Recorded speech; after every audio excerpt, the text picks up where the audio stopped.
All right, everyone, I have Andrea Haskins here, and she is a lactation counselor with Childbirth International and a Leche League leader, and she focuses on fostering parent confidence and restoring mamas relying on their instincts to parent, which is so important. I've been following her on Instagram for a while, the Instinctual Mother, and I'm so excited that she's here to join us today. So thank you so much for coming on the podcast.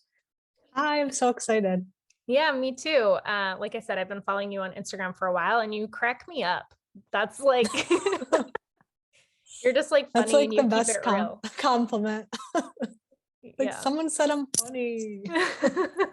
That's the same for me. If anybody ever tells me I'm funny, I'm like, oh my gosh, you're my new best friend because I think I'm hilarious and I just feel like Yeah. nobody else gets my humor. But no, you've been fun to follow. And also like one of the reasons I like following you too is you break down those myths, which some of them we're going to talk to today, but also we live in this come at me culture where it's like, if you say something positive about breastfeeding, people automatically feel like you're saying, oh, you're not breastfeeding. Like we're saying benefits of breastfeeding, then you're automatically saying like, oh, you're not doing it, then you're a horrible parent and you're blah, blah, blah. Like everyone takes everything so personally. So I love Yeah. your account because you're always just kind of tackling those things head on. Yeah. Thank you. So it's fun to follow because I know that the motherhood community can be very uber sensitive about everything, Yeah. including It's myself sometimes.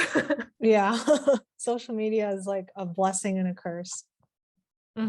Yeah, absolutely. So I'd love before we dive in to maybe talk about how did you get into this field and what made you want to become a lactation counselor?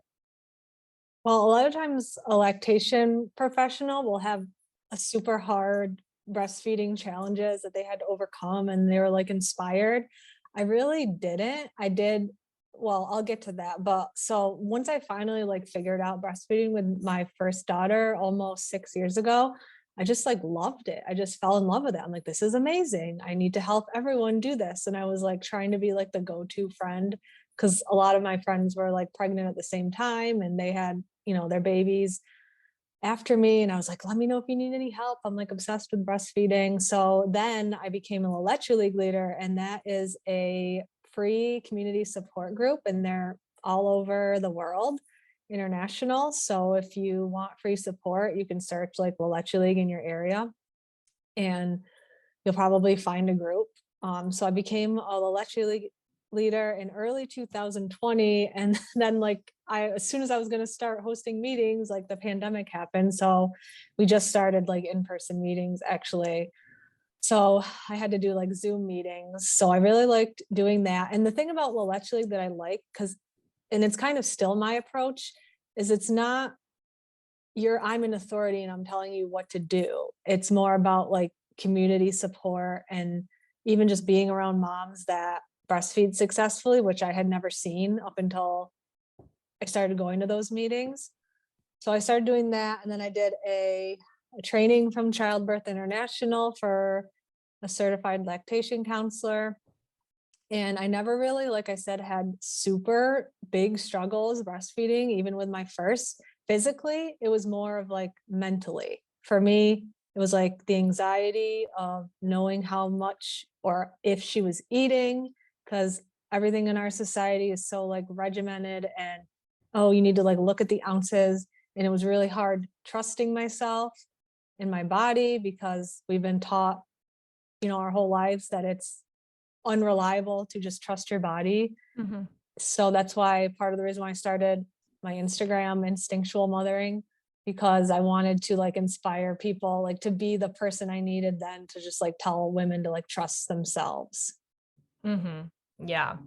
And that is needed and something that I always thought that I'd be good at because I feel like I've always kind of trusted my instincts through life, but becoming a mother was completely different. With my first, I Yeah. had a lot of anxiety and I was Googling everything, taking every single course out there.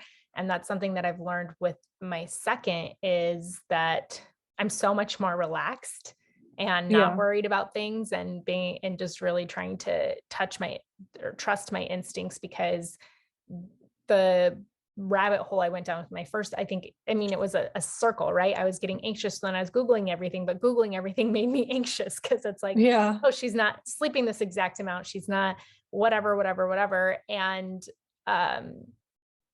instead of being like, my baby's fine. Yeah, I can so relate to the Googling, and it is a rabbit hole because it does just cause you more anxiety. So, like, I've learned over time to stop that cycle. It's awful. And like, it's like every time I had a problem, I was like going to the internet or Google to like reassure myself or validate myself or make sure I was doing it right, or like, what's the right and wrong way to do it. But the thing about motherhood is that doesn't exist. So, um, yeah, I really like kind of honed that skill of like just trusting what my intuition is telling me instead of like looking for validation, like, Mhm. through different people. Yeah. I would love for you to kind of talk about that validation from other people, because again, like entering parenthood, there's so many people with opinions. And then on top of that, there's the social media, and tuning them out can be really hard, because let's say you are learning to trust your instincts, but then your mom's telling you this, your friend's telling you this, your mother-in-law is telling you this. And it's so hard to sometimes tune that out or to not internalize it. And like, how did you find that inner strength or whatever it was to get you to just tune out other people's opinion and you do you? Well, like for me, like you made reference to like taking all the courses and like looking all the experts, like that was more me before. And all the opinions on social media, I'm like internalizing very quickly. As a first time mom, like, oh, this is the right way to do it. Oh, wait, no, this person says this. So that was really confusing for me. As far as taking input from friends and family, that wasn't like a huge problem for me. It was like these outside sources like of social media and the internet. There was like too much information. So over time, I don't think it's bad if you do have like a small circle of people that you might ask and take advice from. It maybe if it's, if you don't want to take advice from like your mother-in-law because you don't align, then you can kind of just like tune that out and be like, okay, whatever, just let her talk. Just nod and smile and just move on. But if you do trust her or you trust your mom or whatever, like you can take inputs from people without necessarily thinking that's the right way. Mm-hmm. You can just take their advice and do what you want with it. Maybe you have like a trusted friend you go to. Even healthcare professionals, I know like I might like talk bad about, doctors or healthcare a lot, but if you find one that you actually trust, you can still take their advice and be like, okay, that's their advice. This is my mom's advice. This is what my gut is telling me. Mm-hmm. So I just feel like I've learned how to I have like my trusted people I talk to, maybe like someone else that I don't want advice from. I don't talk to them about it. Obviously your partner, like that's a big thing. Like, cause my husband can calm me down a lot when I'm super anxious and I'm like, all right, well, this is something I'm anxious about. And he'll just be like, well, no, this is fine. So your partner hopefully is someone that you can go to, small circle of friends, family, and then your gut. And then you can take the information on social media, but you don't have to internalize it and like think that this person is God and everything that they say is the right way to do it. So Mm-hmm. if I see something like on social media, then I'm like, that kind of goes against what I'm doing or what I believe, I just kind of like swipe it out of my mind. Like, I don't need, that doesn't apply to me. Next. Mm-hmm. Mm-hmm. And it's so That's much what I do. easier with subsequent children. With the first, Yes. like you said, it's kind of like internalizing and comparing, which can be so damaging as well. Yeah.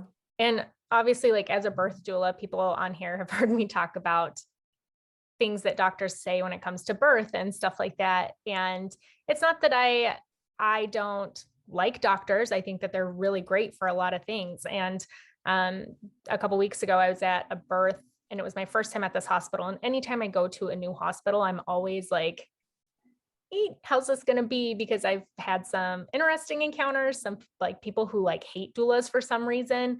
And then I've had some great encounters, and it was actually a great encounter. The nursing staff there was absolutely amazing. The doctor was so nice, even though I did not agree with some of the stuff that he said. But overall, like it was a really great experience. But people tend to see these people in certain fields as this authoritative figure. Yeah. When research has shown, and I've said it on here before too, like once the research and the data is out, it takes like 20 years to be implemented. So although we have all this research that shows these amazing things about birth, doctors still aren't saying it, even though it's like, this has been proven, this is scientifically proven, this is physiologically proven. And the same goes with breastfeeding, and those relationships between birth and breastfeeding are so intertwined, because when you think about traumatic experiences and how that affects everything, or how you were saying, like, we're kind of told not to trust our bodies, like that starts in pregnancy. Like pregnancy is an ailment, it's like, oh, Yeah. you're pregnant, it's this ailment. It's not this amazing natural thing that your body does. So it carries in through pregnancy, through birth, through breastfeeding, through how you're raising your kid, how you're sleeping, all of that stuff. So I think that, like what you were saying, like you can listen to different things, but you have to have that inner guidance and your gut, and only apply what actually applies to you and how you want to parent or be. No, I think what you said about like the doctor is now seen as like this huge authority, and everything they say is like the right thing, when really they're just a consultant in a way. Mm-hmm. I mean, with breastfeeding, I wouldn't even consider them a consultant unless they have like an IBCLC or some other lactation credential. I wouldn't even be going to them. And yeah, you want to get one that is supportive and not going to actively fight you on it. But like, I wouldn't even consider them the authority on breastfeeding at all. That's the problem. Like pediatricians get like a couple of hours of breastfeeding advice. And now when we traditionally see them as this authority on your child, especially something as important as feeding your child, they're taking this advice and it's like becoming detrimental. Like I was definitely raised as like with the doctor as God complex. Like it just like, it was so ingrained in me. It was like, it took a lot to kind of like separate that and see them as like this input. It's like a consultant giving you advice. It's not like what they say is the end all be all. Mm-hmm. Right. Yeah. I mean, I remember being told that Jovi's 1 year, she was asking how she was sleeping. And I said, well, she still wakes up 2 to 3 times a night and we nurse. And she was like, oh, well, like you don't need to nurse her at night anymore. And that just didn't feel right for me. I'm like, it's not a problem. Like, yeah, I don't love, because I was pregnant at the time and I was exhausted. I was like, I don't love waking up to feed her, but it's like, we're not there yet. Yeah. To that point. And that's not true for every child either. And when you are still nursing, sometimes they do wake up more to get that comfort or whatever it is. So I just remember almost I felt like she was like saying it like, wow, like you're still doing this. Yeah. If you just stop, then you can sleep through the night. And we got there like a couple months later, and I didn't, even now, if she randomly wakes up in the middle of the night, I go in and I nurse her. So, and she'll be 2 in September. So that's what's worked for us. Yeah. As long as it's not a problem for you or the baby, then it's fine. That's another, like with pediatricians, like a way to find out if they're breastfeeding friendly is to ask what they feel about like sleep training, or when should the baby sleep through the night? And if they say those things like, oh, they don't have to eat after they're 4 months, that's like a pretty good sign they're not going to be like supportive. And then sometimes you can find a new one that is, or you can just be like not listening to anything. Like if my kid has a broken arm, I will contact you, but I'm not going to ask you for breastfeeding advice. Mm-hmm. Yeah. So I'd love to talk about sleep then, since that's something that's big. Yeah. For everybody. I remember crying before I had Jovi, my oldest, like crying to my husband and just being like, I need sleep. I function on sleep. I don't know how I'm going to do this. And then you have a baby and you're like, oh, you just do it. Like you just keep functioning because you have to. And now it's normal. But it's also people who are like, oh, once you have a kid, then you're never going to sleep again. And that's like not true either. But I did find myself doing some co-sleeping with Jovi, and then hearing from a few people in my life who knew, freaking out, being like, oh my gosh, like you're falling asleep with her in the bed. Like, you better be careful. Like you know, and I'm like, there's a safe way to do it. I'm not smothering her with pillows.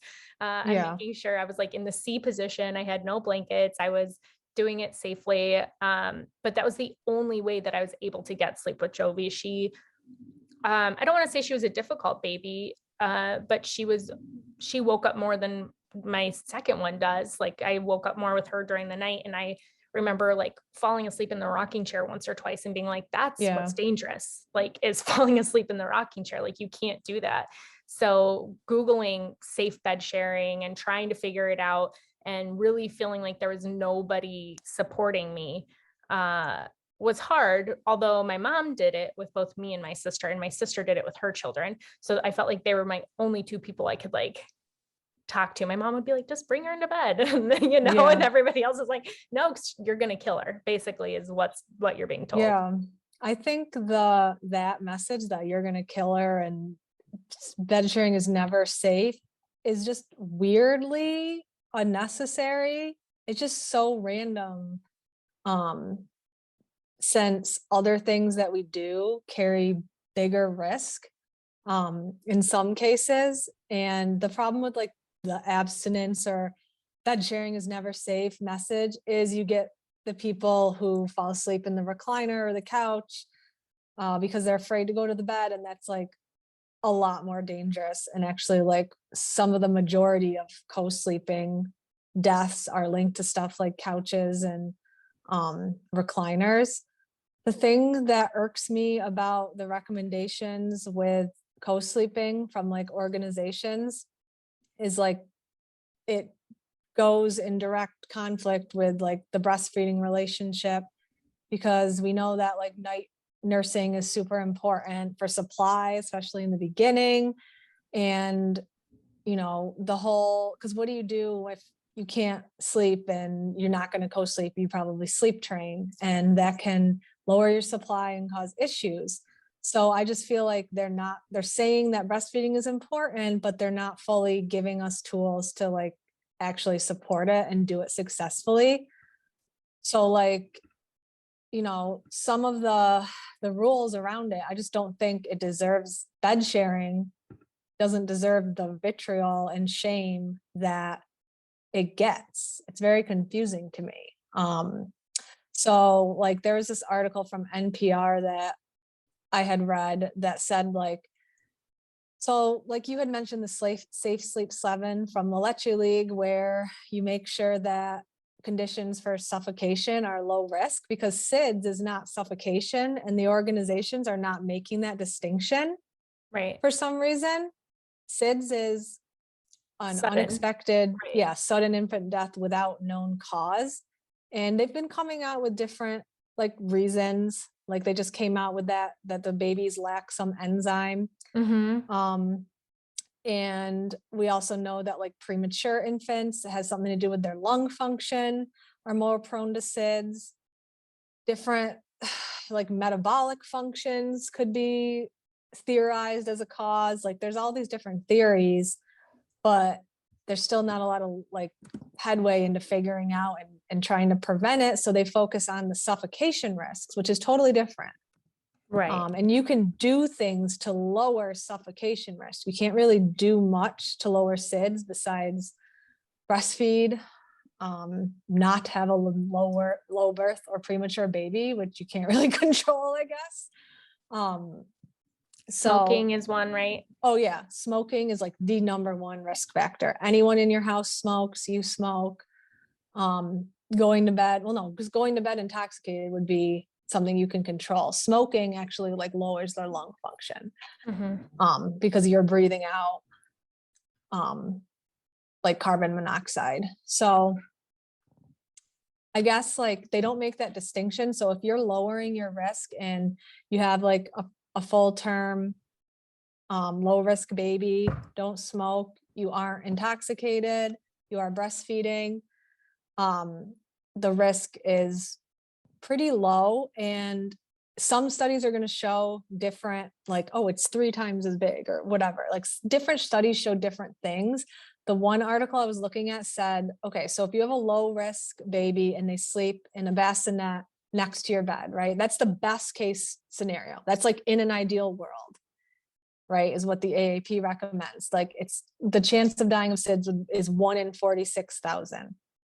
If you have a low risk baby and they co-sleep and you're doing everything on the Safe Sleep 7, it's 1 in 16,000. So yeah, in some studies, we are seeing a slight increase in risk. By the same means, your chance of getting struck by lightning is 1 in 13,000. Oh, so you have more of a chance of getting struck by lightning. Yeah. So they're not really showing something called absolute risk. Right. Like, I'm sure you're familiar with like the risk of stillbirth, like with going over 42 weeks, right? Yeah. Yeah. They're saying It's 16, like in 10,000 over 40, Yeah. 42 weeks. So again, that's like, they'll scare you by saying, because it does increase after or whatever. Well, after 39, from 39 weeks to 42 weeks, it quadruples. So they make it sound like you're quadrupling the chance. And it's like, you're going from 0.14% chance to 0.4% chance. Yeah. So it's still not even 0.5% of a chance. So, and this is also based off of before they were doing more like non-stress tests, counting fetal movements. There's so many other ways to make sure that you're still safe in pregnancy. So yeah, I understand like the absolute risk thing is one of my biggest pet peeves with all the birth stuff, when doctors are like I just did the post on eating and drinking in labor, and they're like, you could aspirate and die. Yeah. And it's like, literally in the UK, they study every single maternal death, and over a 10-year period, 6 million births, one lady aspirated, and it was a medical error. Like it was completely preventative or preventable. So it's like, this is the way that they present the information is so wrong. Yeah. So that's what I'm saying. Like, yeah, you might have a slightly increased risk. However, it's still pretty small. And I think a mom should be able to weigh that risk against the risk of literally not sleeping and make that decision herself. Mm-hmm. And like, if you have a high risk baby, the risk does go up. Like, I'm not going to lie. Like if you're smoking, if you're intoxicated, if you have blankets and pillows, like, yeah, those are suffocation risks. So you can look up the Leche League Safe Sleep 7 to make sure. And then even if you do have, say you are combo feeding, or maybe your husband smokes or something, even if you do have a risk factor, I still think you should be able to make the decision. You know, it's just weird to me that they're so dead set against it. I still think you should be able to make your own decisions regarding risk. Right. When it comes to bed sharing. And, you know, some studies are like more than 90% of the deaths when, you know, co-sleeping deaths have some other factor. Like there was a blanket, there was another child or a pet in the bed, the mom was super like, you know, exhausted. Right. Or, you know, some like over 90% have some other factors. So if you feel like the risk is low enough and you want to make that decision based on weighing against the risk of never sleeping, then I think you should be able to make that decision. Right. Right. Yeah, absolutely. I recently just read something, and I'm just going to share some of it, because another weird thing, I guess, about this messaging is how it's completely tailored to our Western culture. Yeah. And that's where, and not even just Western culture, like our Western, like middle to upper class. If you can't take into consideration the majority, like the median level of income, most people not everybody in their family has their own bedroom. Not everybody in their family has their own bed or their own sleep space. And when you take into consideration the rest of the entire world, that's not something. So no. It's for since the beginning of time, mothers have slept with their babies in close proximity to themselves. And to this day, I believe in Japan, they have higher co-sleeping rates, but lower SIDS or infant death rates. So when you actually look at some of that stuff, it just like doesn't add up. And it's weird how it's just completely a messaging kind of to our part of the world. Yeah, I mean, other countries co-sleeping, like I'll get comments on some of my co-sleeping posts and they're like from other countries. They're like, this is weird. Like, why do they tell you not to co-sleep? Like, I don't understand. Mm-hmm. So I think it is cultural, the westernized view that we want everyone to be separate and everyone to be on a schedule and sleep through the night and everything to be measured and perfect and just like go back to normal real quick. Like, I think that's part of it. And yeah, that's like the regulations are not in line with breastfeeding in any way. And having that like normal biological relationship with your baby. You know, there's different cultural things about other countries that might make it less prone to have less, you know, less SIDS rate to be lower. Like in Japan, they're not having like big fluffy beds. Like they might sleep on like the hard floor or mat. So there's like that sort of stuff. But there's also the stigma in our country, I think, like I said before, makes people scared. So they're having to do it in like a couch, which like raises the rates. And then in the studies, sometimes some studies don't even differentiate. When they say co-sleeping, they mean any surface. So Right. some of the deaths that happen on recliners and sofas are lumped with the deaths that might happen on a bed, and they're now lumping them under the same umbrella of bed sharing is dangerous. Mm-hmm. Right. Yeah. And I just want to like bring up that article again, which I'll link it in the show notes, the SIDS article that came out about the enzyme. After hearing that, that made me be so grateful for my baby waking up at night. Yes. Because they were showing that the link between lacking this enzyme and these babies basically not being able to wake themselves up when they needed to in the middle of the night. And so then every time Tula would like cry and wake up, I'm like, she has the enzyme, like she needs me, you know, like kind of a little bit of a relief. Because I just remember with Jovi, with my first, being like, okay, the SIDS rate goes down significantly at 6 months, and like basically being like terrified that this was going to happen. And then once she hit 6 months, being like, okay, I can breathe. Then when she hit 1 year old, being like, okay, now I can really breathe. Like we made it. Yeah. But I mean, Jovi woke up all the time. So, but well, yeah, that's a good attitude to have, like make you less mentally like strained about having to wake up. Mm-hmm. But yeah, actually the only time, like I said those numbers, like 1 in 46,000 versus 1 in 16,000, after I think it's 11 or 12 weeks, there's actually no difference in the rates of SIDS between bed sharing and babies who sleep in a crib. So you're just looking at that, you're just kind of looking at that period of newborn, which is, I mean, obviously it's when moms are the most sleep deprived because they don't sleep. Mm-hmm. But after that 3 to 4 month mark, it's kind of like the same rates. And yeah, it is. So I just feel like they're making it out to be that SIDS is caused by co-sleeping and that's the only thing. Right. And I think that just the messaging has just caught on and made moms like really scared and fearful, when actually I think it should be like, we should all just take in the risks and the information and make our own decisions. But what was I going to say? I lost my train of thought. Happens to me all the time.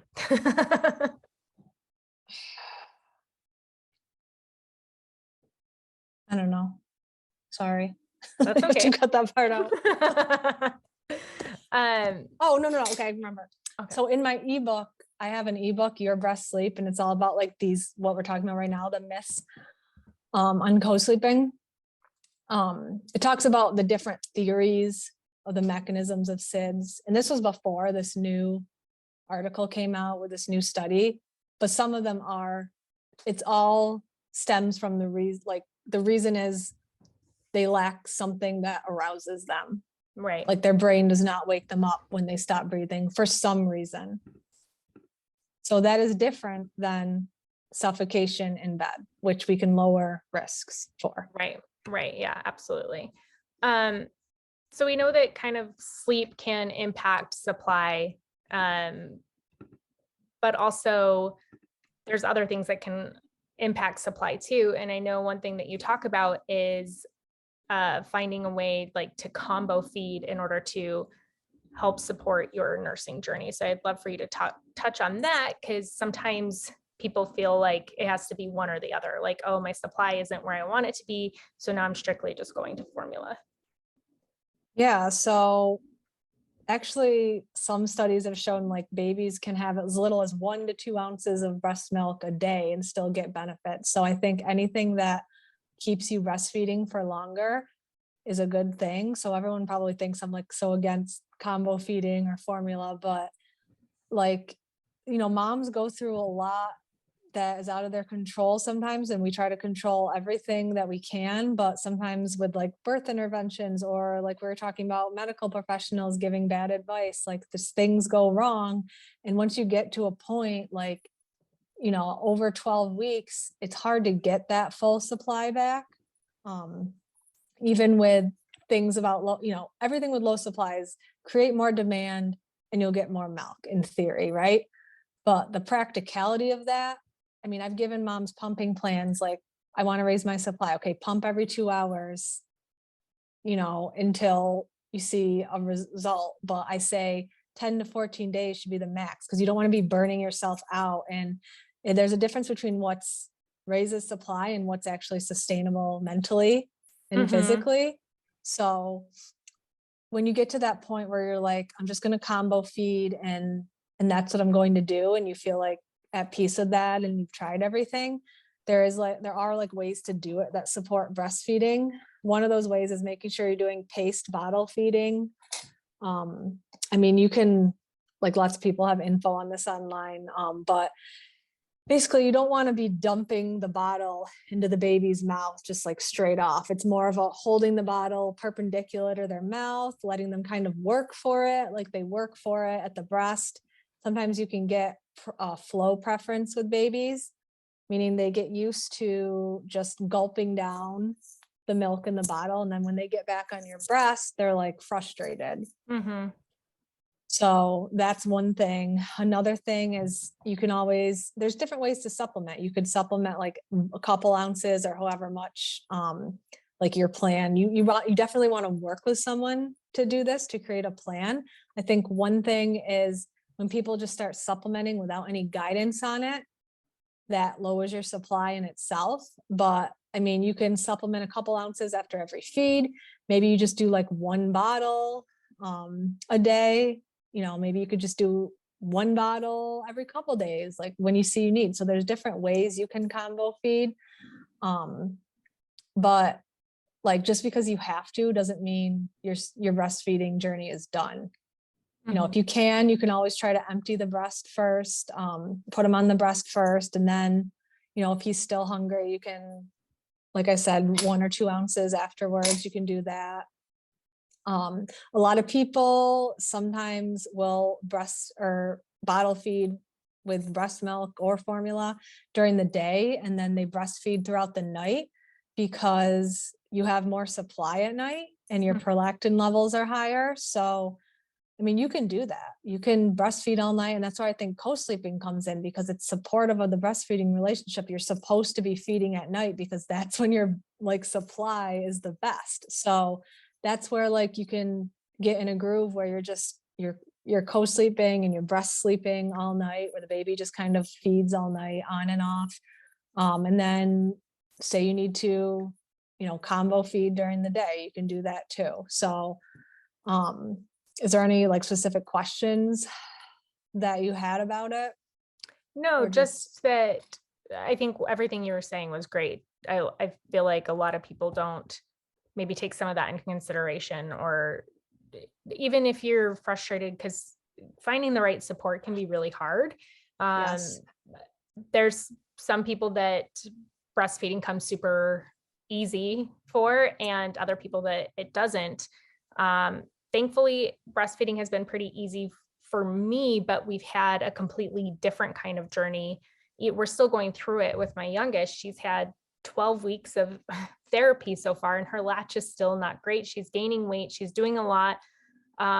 We're doing a lot of stuff. She has to basically go to therapy until she's like 6 months old because her palate is so narrow and there's still like high pockets in it. So like we're adjusting it, we're doing stretches. She had her lip and tongue tie released, but her tongue like didn't spend enough time up there. So we're like doing all this other stuff. And I'm just thankful that I had some of that knowledge to look for it. And although we're kind of going to extensive measures with her therapy to help her palate, I see the benefits like in the long run when it comes to eating and things like that. Because even right now where she's at, I mean, she's almost 4 months old. And if I barely stick my finger in her mouth, she starts gagging. Her gag reflex like hasn't moved back at all. And so we're like I said, doing palate things with her.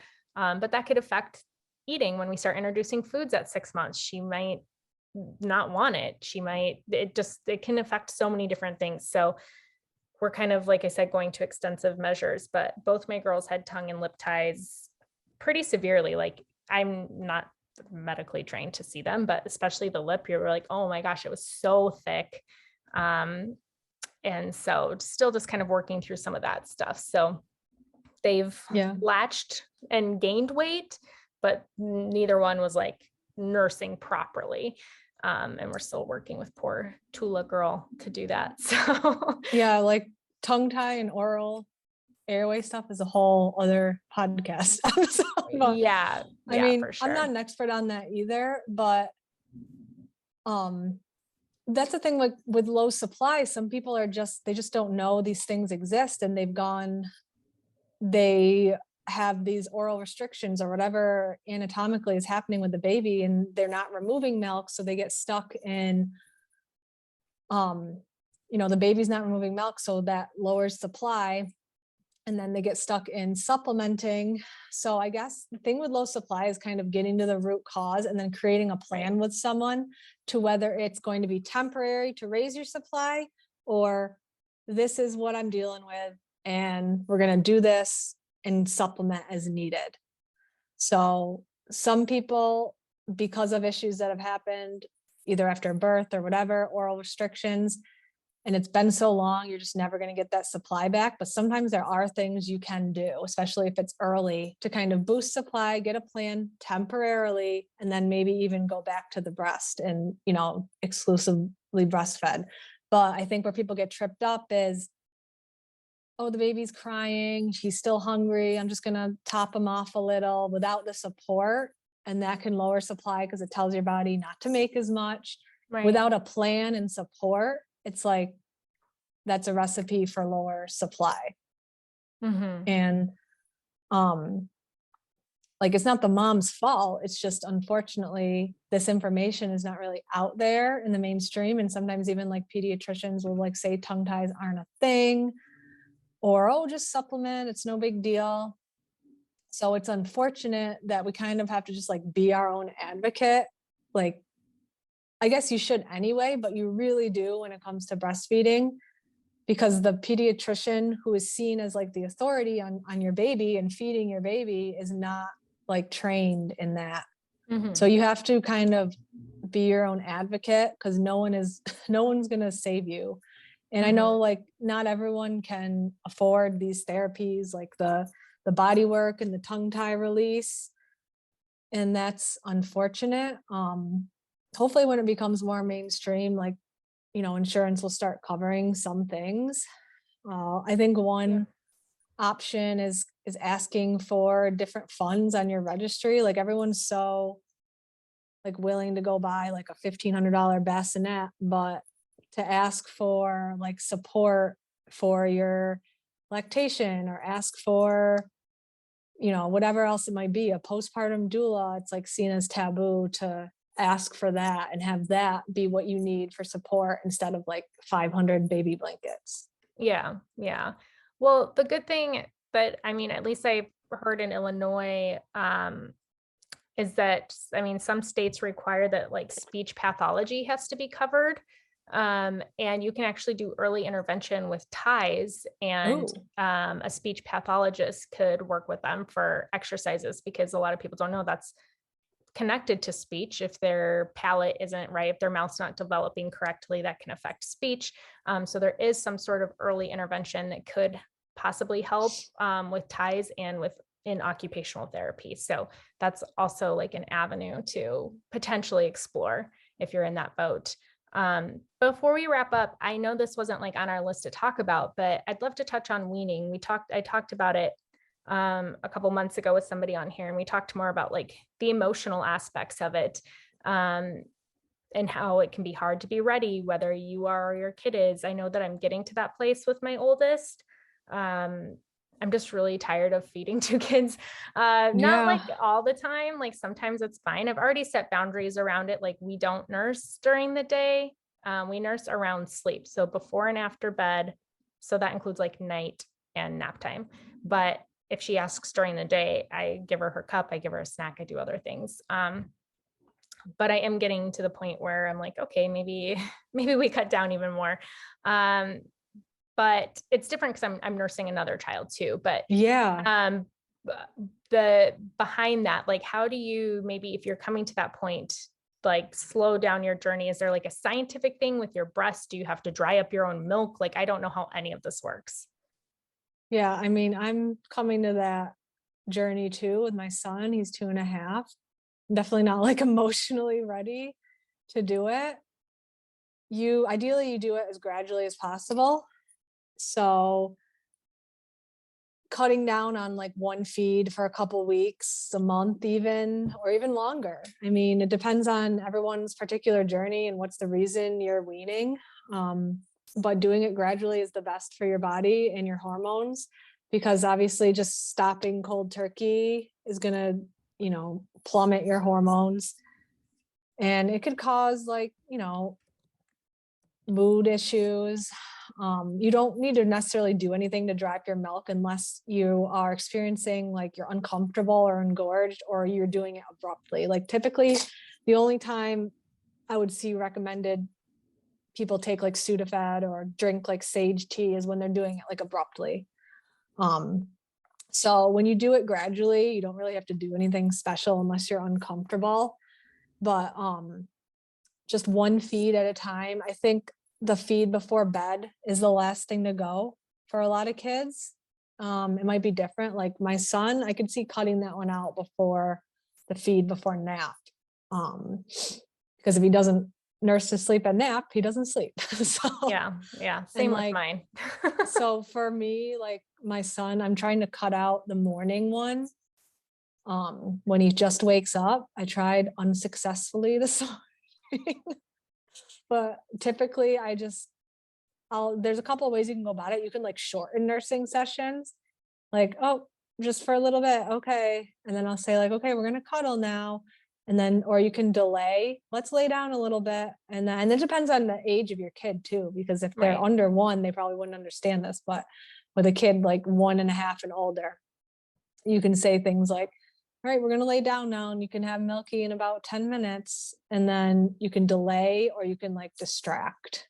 Mhm. We can offer an alternative. Like my son finally started accepting, like when I started setting boundaries, cuddling. So if he always still asks, he'll always ask, but then if I say no, he'll be like, cuddles. Mhm. So you can replace that way.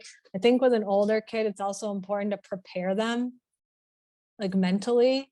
You can use books. There's one book called No Nurses When the Sun Shines. That's Mm. just for night weaning though.